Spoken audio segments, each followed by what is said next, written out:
Video games are a golden ticket for companies in the digital age, especially for Rockstar Games and its parent company Take-Two Interactive.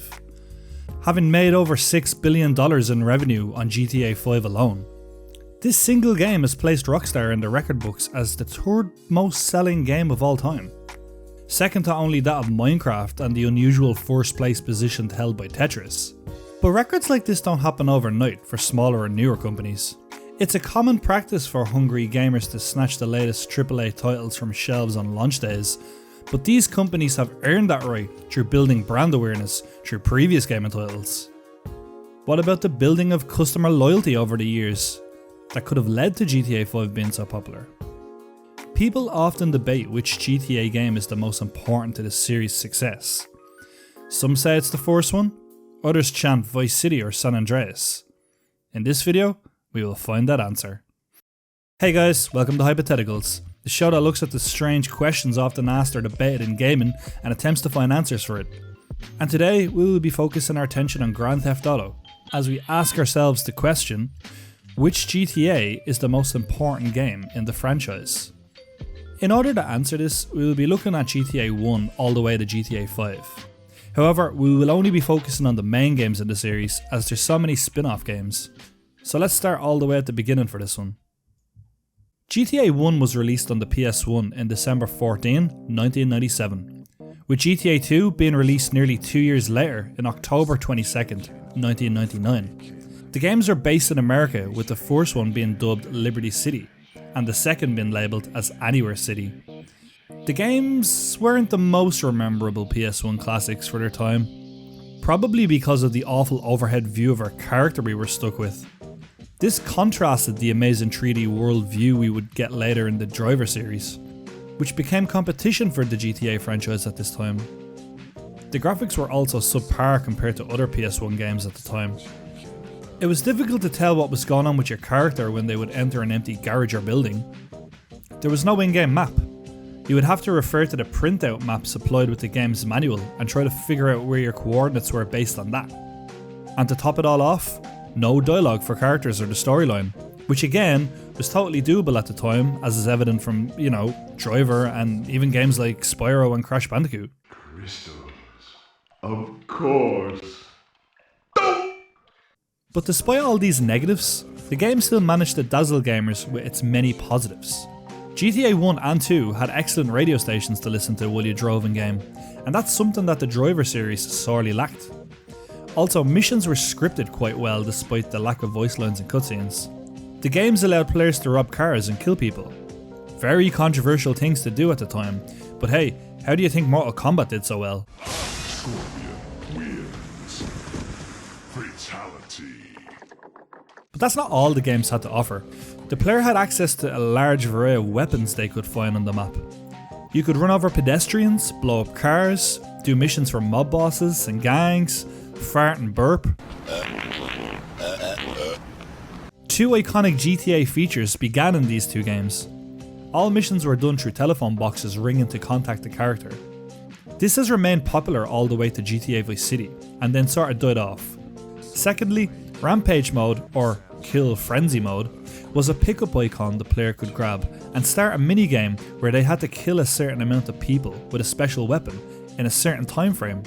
GTA 1 and 2 also had a wanted system that would punish players for breaking the law. Before the iconic wanted stars were ever introduced, GTA 1 and 2 had police heads to indicate how wanted by the law the player was. Wanted levels were more tame in GTA 1, with the worst case scenario being cops with machine guns.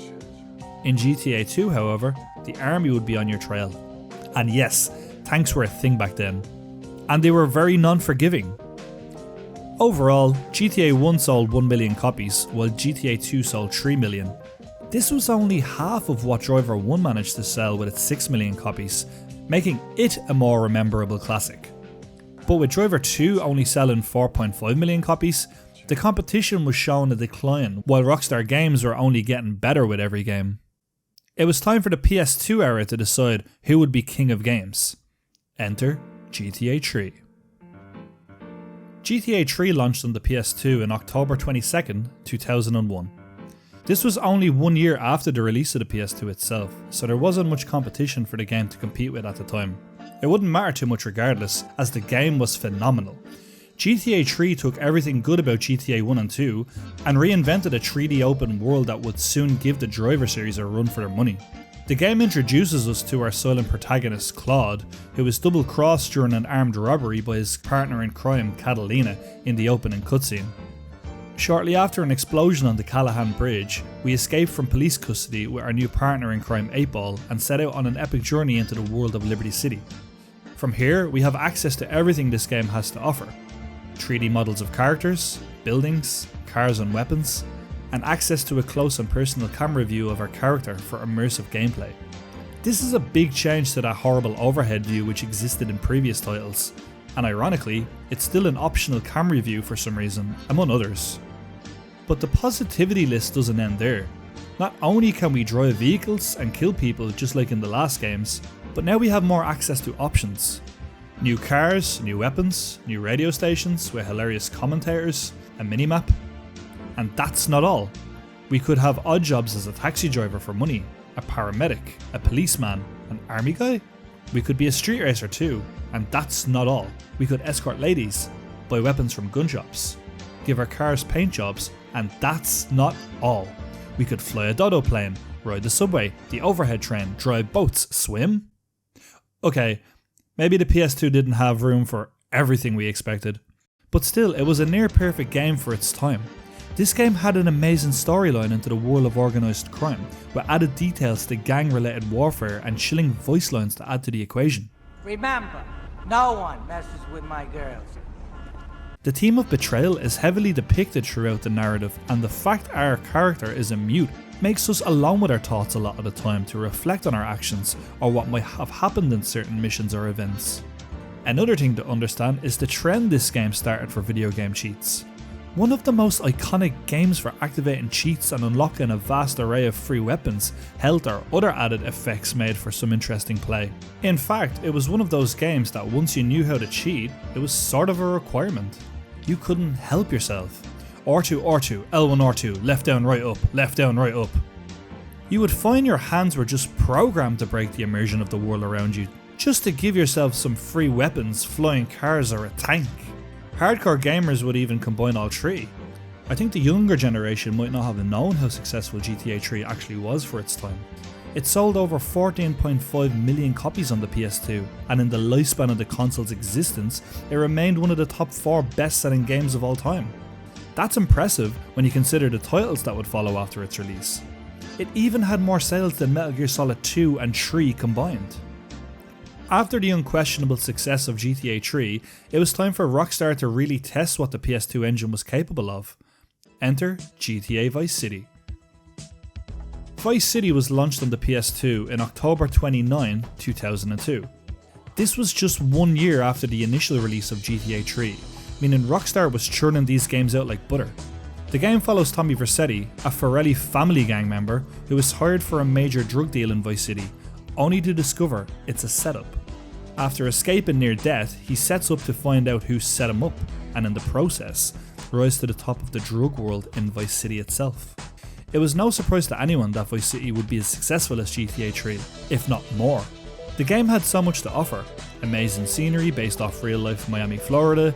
The game had an amazing neon nightlife and sunny beach life that looked beautiful on the system. Game mechanics would see new weapons, radio stations and drivable vehicles, which included the likes of helicopters and bikes. The new protagonist had voice lines, the ability to change his outfit, and yes, drown as well. I was surprised with this one, because you would think with the beautiful scenery of ocean, they would include swimming in this one, but no. A new feature allowed the player to buy property and do cool new side missions tied into the main story. Also, there were so many places to visit and have fun messing about in, including, yes, a strip club. The story itself was amazing, albeit a parody of Scarface, but still, it left a satisfying impression on the GTA fans, selling over 17.5 million copies in the PS2's lifespan. Soon after followed, which is probably the most popular GTA game of all time, GTA San Andreas. Released 2 years after Vice City in October 26, 2004, San Andreas became a die-hard fan favourite game. With homage to the Los Angeles gang warfare between the Bloods and the Crips, this game remakes the world of LA, Nevada and San Francisco and turns it into one big amazing party. The game follows our new protagonist, Carl Johnson, aka CJ, seeking revenge on the gang that kills his mother and his rise to the top of the drug and property market in the process. San Andreas took everything good about GTA and Vice City and did it better. Anything them games did, San Andreas did, and more. New radio stations, more weapons, more vehicles, which you could customise as lowriders or race cars with custom parts, buy property, fly planes, fly trains, full customisable clothes and outfits, dancing, boxing, lift weights, gain muscle, eat fast food, get fat, spray paint, hire gang members, gang fights, betting, strippers, hot coffee, and the biggest thing of all the previous games were missing, drumroll please, swimming. That's right, it only took them 7 years since their release of GTA 1, but there you have it folks, GTA San Andreas has swimming. GTA San Andreas made history for Rockstar, becoming the #1 biggest selling game of all time on the PlayStation 2, selling over 21.5 million copies. That meant Rockstar dominated the PS2 market in less than 4 years. What about Driver? How did that do on the PS2 in comparison? Well, Driver 3 didn't even sell 1 million copies. It sold a measly 300,000 copies roughly. So how is it GTA was so successful, but other games that were similar like Driver did not? Let me explain. You see, Driver 1 and 2 did well on the PS1 because there was not much competition for their market at the time. GTA 1 and 2 were awful in comparison to the graphics Driver games had to offer. That all changed when the PS2 came around. Rockstar learned from their competition and adapted their market strategy and a 5-year plan very successfully. They managed to create 3 amazing game titles in the space of a year or two from each other. These games were fully fleshed out and full of content. Also, they released these games in the early lifespan of the PS2. Driver 3 did not hit shelves until June 21st, 2004. This was nearly 3 years after GTA 3, and therefore had a lot of competition with it, not only GTA, but other big series at the time. Driver 3 was a buggy game on foot and in combat. All it had to offer was impressive driving scenes, which was already existent in games like Vice City. The release of San Andreas a few months after Driver 3 was the nail in the coffin. You can't totally blame the game itself. The creators of Driver failed to adapt their market strategy to the competition, and I think that's what really was going on here. GTA ticked all the boxes for the game and consumer, but would things change when Sony announced the PlayStation 3? GTA 4 launched on the PS3 in April 29, 2008. This was about 2 years after the launch of the PS3. Fans were excited to see what this installment of GTA would bring the fans, since it had access to the next gen graphics. It was time for the next generation of gaming. GTA 4 follows the story of Niko Bellic, a man seeking revenge on the men who nearly killed him during warfare in his country. Moving to Liberty City, he seeks the American dream, and in the process gets wound up in drug deals, hit contracts and the usual gang warfare we would expect from a GTA title. The game was definitely the most graphically appealing of the series to date. New added features were a thumbs up for the series, with things such as getting drunk driving, climbing ladders, hailing a taxi, hot wiring cars, using your smartphone, watching TV, activating headlights on cars, and wearing a helmet on bikes, and everyone's favourite, bowling. However, the game went 1 step forward and 2 steps back with a lot of things. They removed modding cars, going to the gym, tattoos, haircuts, and flying planes, among other things. This also marked the first GTA game to change the cheat system.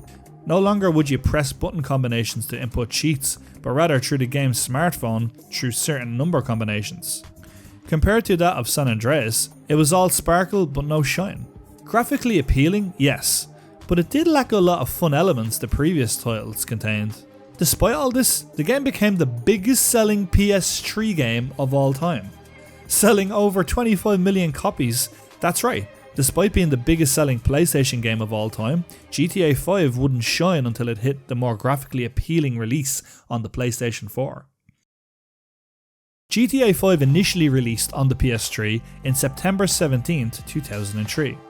It follows the story of three protagonists as they delve into the world of bank robberies and other organised crimes. This game reintroduces a lot of the missing features from GTA 4 that San Andreas had mastered, including haircuts, tattoos, flying planes, etc. However, still some features would be missing, such as being able to go to the gym and casino gambling. What the game did different was that it was significantly larger than the previous game titles. 3 playable characters were available to switch between.